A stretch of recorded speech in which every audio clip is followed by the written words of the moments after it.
Thank you. Thank you very much, Ann Armstrong. Thank you, Co-Chairman Sam Nunn. I am honored to have this opportunity to take part in your National Leadership Forum. The CSIS reputation for distinguished scholarly research is well-deserved, and your organization rightly enjoys that great respect. I'd like to address your theme of bipartisanship with a view toward America's foreign policy, the challenges for the 80s. All Americans share two great goals for foreign policy: a safer world and a world in which individual rights can be respected and precious values may flourish. These goals are at the heart of America's traditional idealism and our aspirations for world peace. Yet, while cherished by us, they do not belong exclusively to us. They're not made in America. They're shared by people everywhere. Tragically, the world in which these fundamental goals are so widely shared is a very troubled world. While we and our allies may enjoy peace and prosperity, many citizens of the industrial world continue to live in fear of conflict and the threat of nuclear war. And all around the globe, terrorists threaten innocent people and civilized values. And in developing countries, the dreams of human progress have too often been lost to violent revolution and dictatorship. Quite obviously, the widespread desire for a safer and more humane world is, by itself, not enough to create such a world. In pursuing our worthy goals, we must go beyond honorable intentions and goodwill to practical means. We must be guided by these key principles. Realism. The world is not as we wish it would be. Reality is often harsh. We will not make it less so if we do not first see it for what it is. Strength. We know that strength alone is not enough, but without it, there can be no effective diplomacy and negotiations, no secure democracy and peace. Conversely, weakness or hopeful passivity are only self-defeating. They invite the very aggression and instability that they would seek to avoid. Now, economic growth. This is the underlying base that ensures our strength and permits human potential to flourish. Neither strength nor creativity can be achieved or sustained without economic growth, both at home and abroad. Intelligence. Our policies cannot be effective unless the information on which they're based is accurate, timely, and complete. Shared responsibility with allies. Our friends and allies share the heavy responsibility for the protection of freedom. We seek and need their partnership, sharing burdens in pursuit of our common goals. Non-aggression. We have no territorial ambitions. We occupy no foreign lands. We build our strength only to assure deterrence and to secure our interests if deterrence fails. Dialogue with adversaries. Though we must be honest in recognizing fundamental differences with our adversaries, we must always be willing to resolve these differences by peaceful means. Bipartisanship at home. In our two-party democracy, an effective foreign policy must begin with bipartisanship, and the sharing of responsibility for a safer and more humane world must begin at home. During the past 3 years, we've been steadily rebuilding America's capacity to advance our foreign policy goals through renewed attention to these vital principles. Many threats remain, and peace may still seem precarious. But America is safer and more secure today because the people of this great nation have restored the foundation of its strength. We began with renewed realism, a clear-eyed understanding of the world we live in and of our inescapable global responsibilities. Our industries depend on the importation of energy and minerals from distant lands. Our prosperity requires a sound international financial system and free and open trading markets. And our security is inseparable from the security of our friends and neighbors. I believe Americans today see the world with realism and maturity. The great majority of our people do not believe the stark differences between democracy and totalitarianism can be wished away.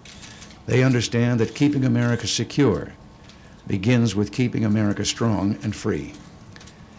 When we took office in 1981, the Soviet Union had been engaged for 20 years in the most massive military buildup in history.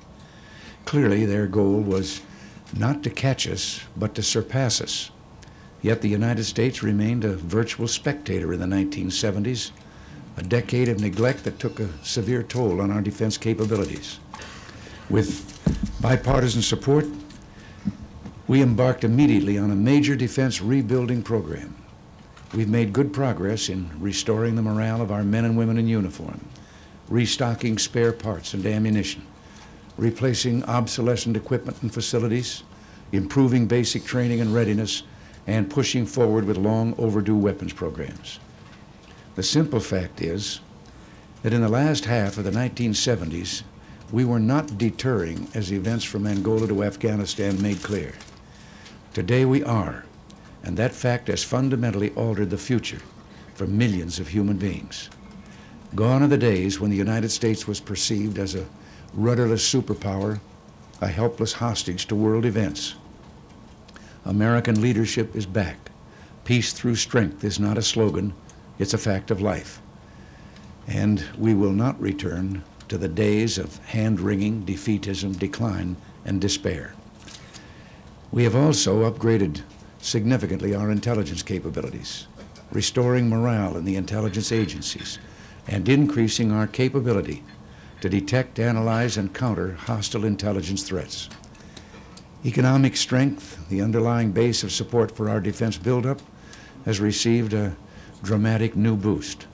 We've transformed a no-growth economy, crippled by disincentives, double-digit inflation, 21.5% interest rates, plunging productivity and a weak dollar, into a dynamic growth economy, bolstered by new incentives, stable prices, lower interest rates, a rebirth of productivity, and restored our confidence in our currency. Renewed strength at home has been accompanied by closer partnerships with America's friends and allies. Far from buckling under Soviet intimidation, the unity of the NATO alliance has held firm, and we're moving forward to modernize our strategic deterrent. The leader of America's oldest ally, French President François Mitterrand, recently reminded us that peace, like liberty, is never given. The pursuit of both is a continual one. In the turbulent times we live in, solidarity among friends is essential. Our principles don't involve just rebuilding our strength. They also tell us how to use it. We remain true to the principle of non-aggression. On an occasion when the United States, at the request of its neighbors, did use force in Grenada, we acted decisively, but only after it was clear a bloodthirsty regime had put American and Grenadian lives in danger and the security of neighboring islands in danger. As soon as stability and freedom were restored in the island, we left. The Soviet Union had no such legitimate justification for its massive invasion of Afghanistan 4 years ago. And today, over 100,000 occupation troops remain there. The United States, by stark contrast, occupies no foreign nation, nor do we seek to. Though we and the Soviet Union differ markedly, living in this nuclear age makes it imperative that we talk with each other. If the new Soviet leadership truly is devoted to building a safer and more humane world, rather than expanding armed conquests, it will find a sympathetic partner in the West. In pursuing these practical principles, we have throughout sought to revive the spirit that was once the hallmark of our post-war foreign policy: bipartisan cooperation between the executive and legislative branches of our government. Much has been accomplished, but much remains to be done. If Republicans and Democrats will join together to confront 4 great challenges to American foreign policy in the 80s, then we can and will make great strides toward a safer and more humane world. Challenge number 1 is to reduce the risk of nuclear war and to reduce the levels of nuclear armaments in a way that also reduces the risk they will ever be used. We have no higher challenge, for a nuclear war cannot be won and must never be fought. But merely to be against nuclear war is not enough to prevent it. For 35 years, the defense policy of the United States and her NATO allies has been based on one simple premise: we do not start wars. We maintain our conventional and strategic strength to deter aggression by convincing any potential aggressor that war could bring no benefit, only disaster. Deterrence has been and will remain the cornerstone of our national security policy, to defend freedom and preserve peace. But, as I mentioned, the 1970s were marked by neglect of our defenses, and nuclear safety was no exception. Too many forgot John Kennedy's warning that only when our arms are certain beyond doubt can we be certain beyond doubt they will never be used. By the beginning of this decade, we faced three growing problems: the Soviet SS-20 monopoly in Europe and Asia, the vulnerability of our land-based ICBM, the entire force, and the failure of arms control agreements to slow the overall growth in strategic weapons. The Carter administration acknowledged these problems. In fact, almost everyone did. There is a widespread but mistaken impression that arms agreements automatically produce arms control. In 1969, when SALT I negotiations began, the Soviet Union had about 1,500 strategic nuclear weapons. Today, the Soviet nuclear arsenal can grow to over 15,000 nuclear weapons and still stay within all past arms control agreements, including the SALT I and SALT II guidelines. The practical means for reducing the risks of nuclear war must therefore follow two parallel paths: credible deterrence and real arms reductions with effective verification. It is on this basis that we've responded to the problems I just described. This is why we've moved forward to implement NATO's dual-track decision of 1979, while actually reducing the number of nuclear weapons in Europe. It is also why we have sought bipartisan support for the recommendations of the Scowcroft Commission and the build-down concept, and why we've proposed deep reductions in strategic forces at the strategic arms reduction talks. Without exception, every arms control proposal that we have offered would reverse the arms buildup and help bring a more stable balance at lower force levels. At the START talks, we seek to reduce substantially the number of ballistic missile warheads, reduce the destructive capacity of nuclear missiles, and establish limits on bombers and cruise missiles below the levels of SALT II. At the talks on intermediate-range nuclear forces, our negotiators have tabled 4 initiatives to address Soviet concerns and improve prospects for a fair and equitable agreement that would reduce or eliminate an entire class of such nuclear weapons. Our flexibility in the START and INF negotiations has been demonstrated by numerous modifications to our positions, but they have been met only by the silence of Soviet walkouts. At the mutual and balanced force reduction talks in Vienna, we and our NATO partners presented a treaty that would reduce conventional forces to parity at lower levels. To reduce the risks of war in time of crisis, we have proposed to the Soviet Union important measures to improve direct communications and increase mutual confidence. And just recently, I directed Vice President Bush to go to the Conference on Disarmament in Geneva to present a new American initiative, a worldwide ban on the production, possession, and use of chemical weapons. Our strategic policy represents a careful response to a nuclear agenda upon which even our critics agreed. Many who would break the bonds of partisanship, claiming they know how to bring greater security, seem to ignore the likely consequences of their own proposals. Those who wanted a last-minute moratorium on INF deployment would have betrayed our allies and reduced the chances for a safer Europe. Those who would try to implement a unilateral freeze would find it unverifiable and destabilizing because it would prevent restoration of a stable balance that keeps the peace.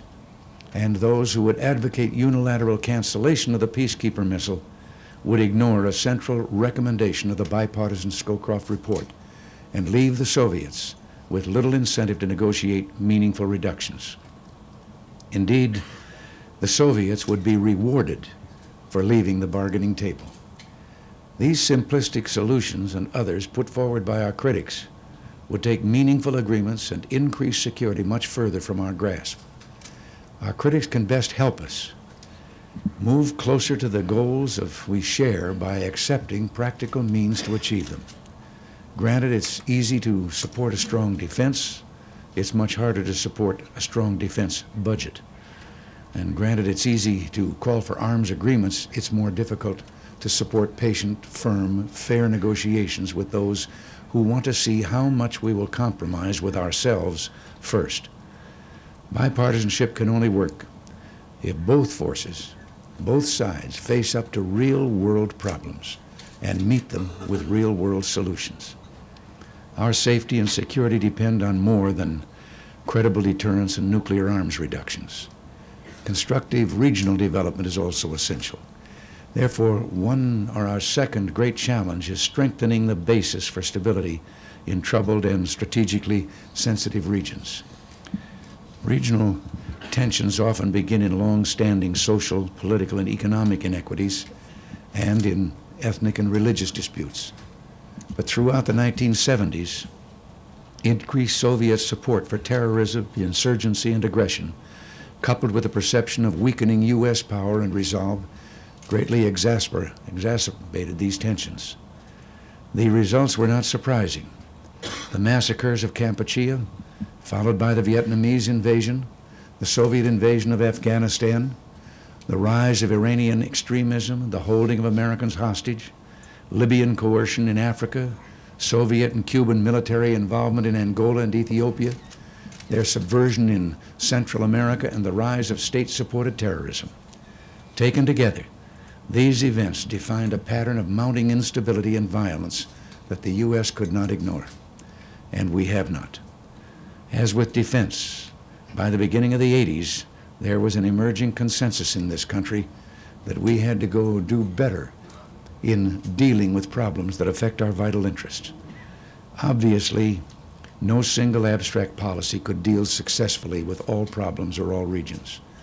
But as a general matter, effective regional stabilization requires a balanced approach, a mix of economic aid, security assistance, and diplomatic mediation tailored to the needs of each region. It's also obvious that we alone cannot save embattled governments or control terrorism. But doing nothing only ensures far greater problems down the road. So we strive to expand cooperation with states who support our common interests, to help friendly nations in danger, and to seize major opportunities for peacekeeping. Perhaps the best example of this comprehensive approach is the report and recommendations of the National Bipartisan Commission on Central America. It is from this report that we drew our proposals for bringing peaceful development to Central America. They are now before the Congress and will be debated at length. I welcome a debate, but if it's to be productive, we must put aside mythology and uninformed rhetoric. Some, for example, insist that the root of regional violence is poverty, but not communism. Well, 3/4 of our request and of our current program is economic and humanitarian assistance. America is a good and generous nation, but economic aid alone cannot stop Cuban and Soviet-inspired guerrillas determined to terrorize, burn, bomb, and destroy everything from bridges and industries to electric power and transportation. And neither individual rights nor economic health can be advanced if stability is not secured. Other critics say that we shouldn't see the problems of this or any other region as an East-West struggle. Our policies in Central America and elsewhere are in fact designed precisely to keep East-West tensions from spreading, from intruding into the lives of nations that are struggling with great problems of their own. Events in Southern Africa are showing what persistent mediation and an ability to talk to all sides can accomplish. The states of this region have been poised for war for decades, but there is new hope for peace. South Africa, Angola, and Mozambique are implementing agreements to break the cycle of violence. Our administration has been active in this process and will stay involved, trying to bring an independent Namibia into being, end foreign military interference, and keep the region free from East-West conflict. I have hope that peace and democratic reform can be enjoyed by all the peoples of Southern Africa. In Central America, we've also seen progress. El Salvador's presidential election expresses that nation's desire to govern itself in peace. Yet the future of the region remains open. We have a choice. Either we help America's friends defend themselves and give democracy a chance, or we abandon our responsibilities and let the Soviet Union and Cuba shape the destiny of our hemisphere. If this happens, the East-West conflict will only become broader and much more dangerous.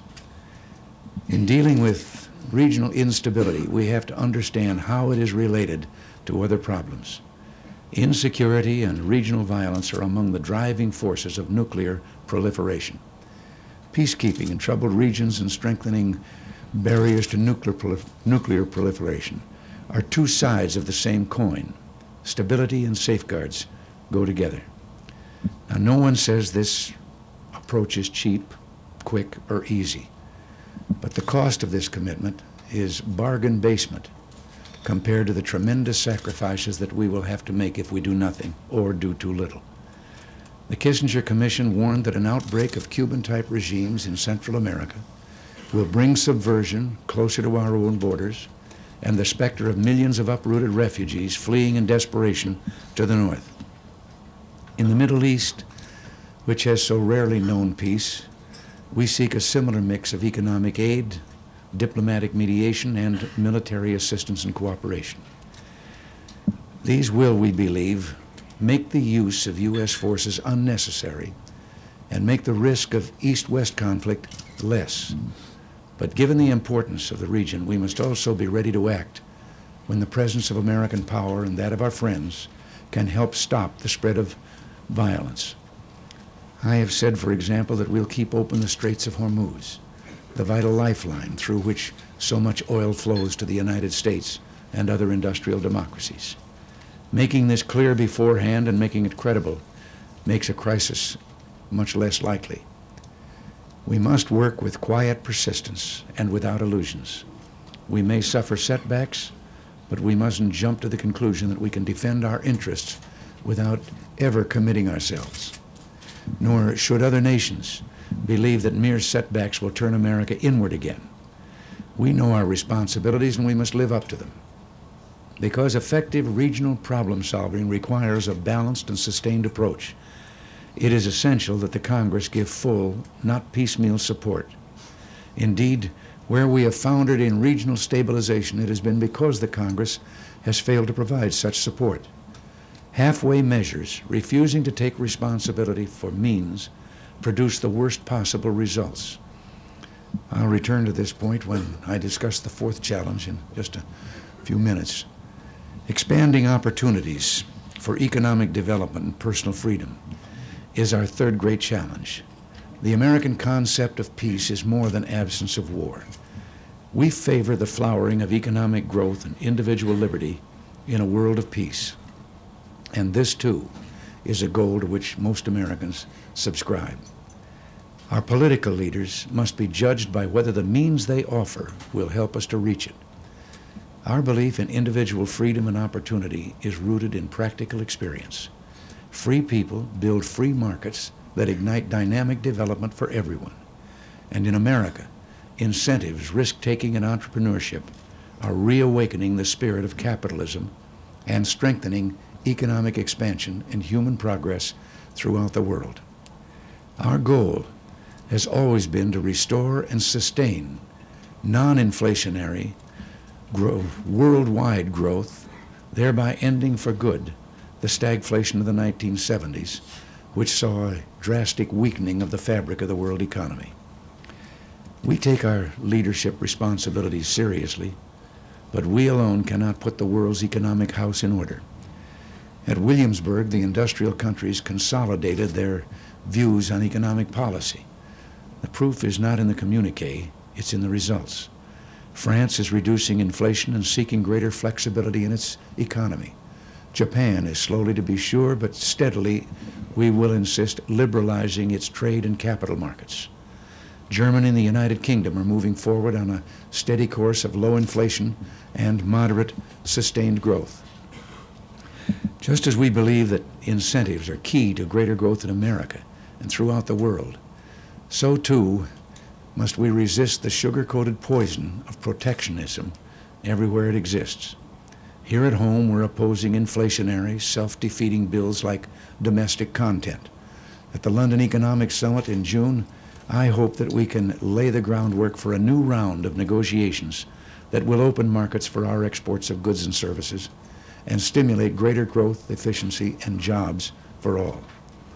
And we're advancing other key initiatives to promote more powerful worldwide growth by expanding trade and investment relationships. The dynamic growth of Pacific Basin nations has made them the fastest growing markets for our goods, services, and capital. Last year, I visited Japan and Korea, two of America's most important allies, to forge closer partnerships. And this month, I will visit the People's Republic of China, another of the increasingly significant relationships that we hold in the Pacific. I see America and our Pacific neighbors as nations of the future, going forward together in a mighty enterprise to build dynamic growth economies and a safer world. We're helping developing countries grow by presenting a fresh view of development, the magic of the marketplace, to spark greater growth and participation in the international economy. Developing nations earn twice as much from exports to the United States as they received in aid from all the other nations combined.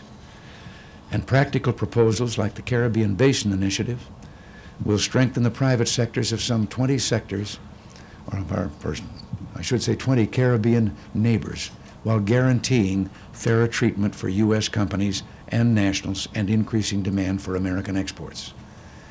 We've recently sent to the Congress a new economic policy initiative for Africa, and it too is designed to support the growth of private enterprise in African countries by encouraging structural economic change and international trade.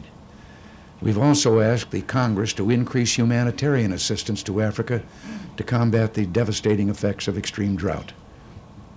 In building a strong global recovery, of course, nothing is more important than to keep the wheels of world commerce turning and create jobs without renewing the spiral of inflation. The International Monetary Fund is a linchpin in our efforts to restore a sound world economy, resolve the debt problems of many developing countries. With bipartisan support, we implemented a major increase in IMF resources.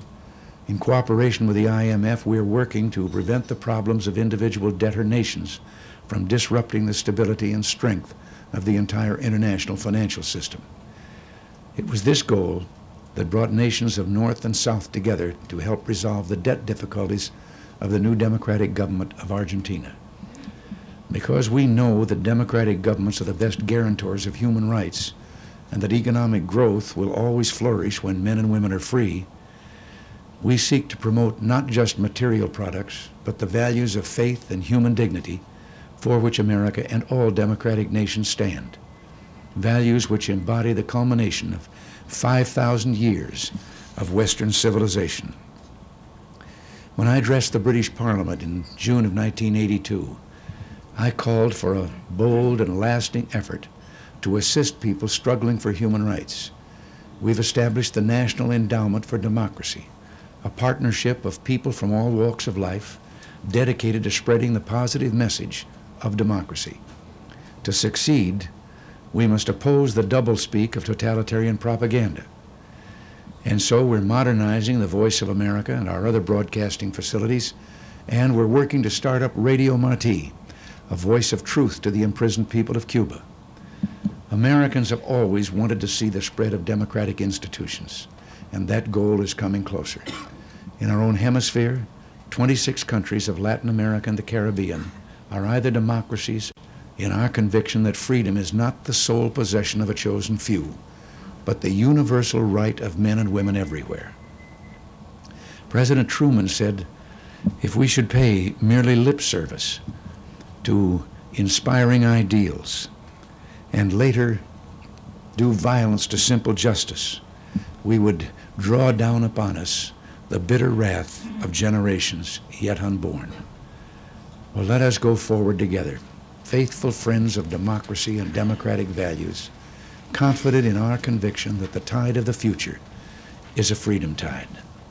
But let us go forward with practical means. This brings me to our fourth great challenge. We must restore bipartisan consensus in support of U.S. foreign policy.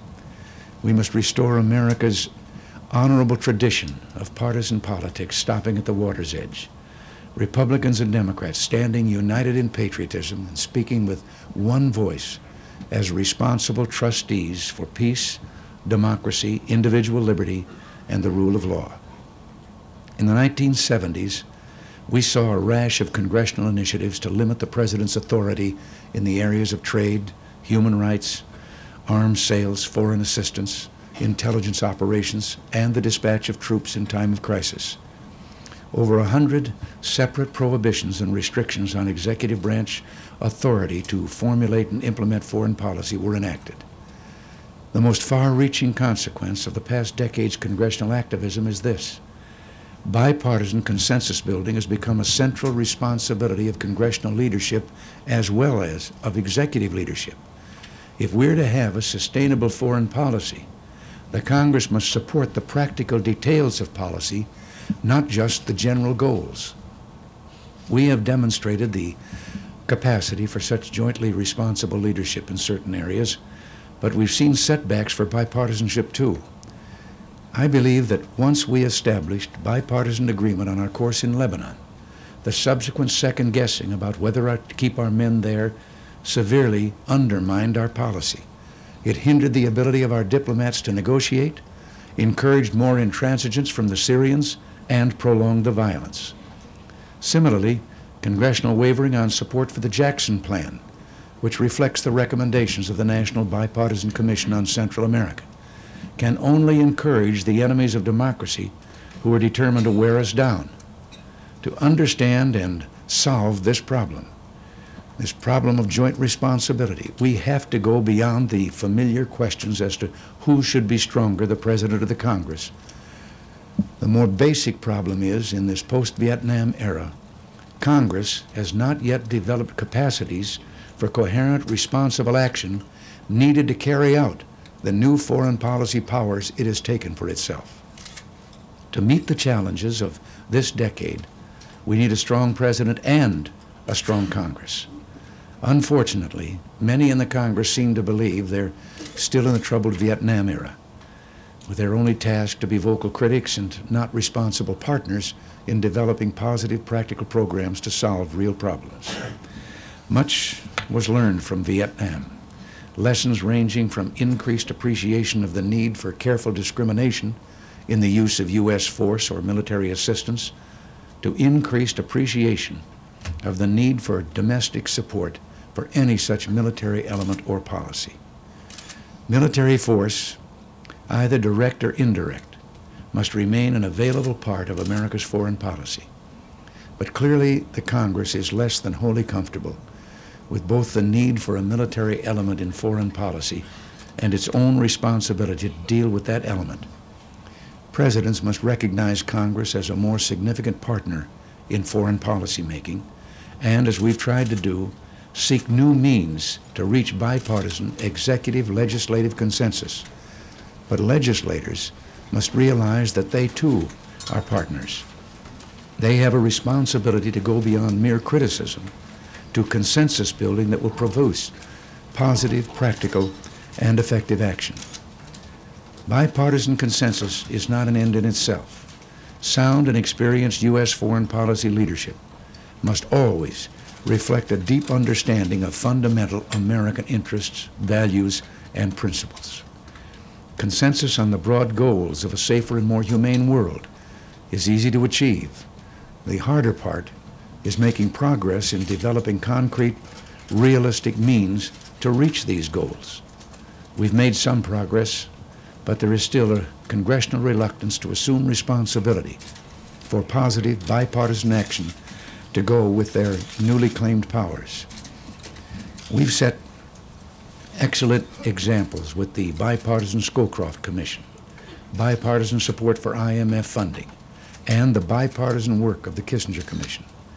But it's time to lift our efforts to a higher level of cooperation, time to meet together with realism and idealism, America's great challenges for the 80s.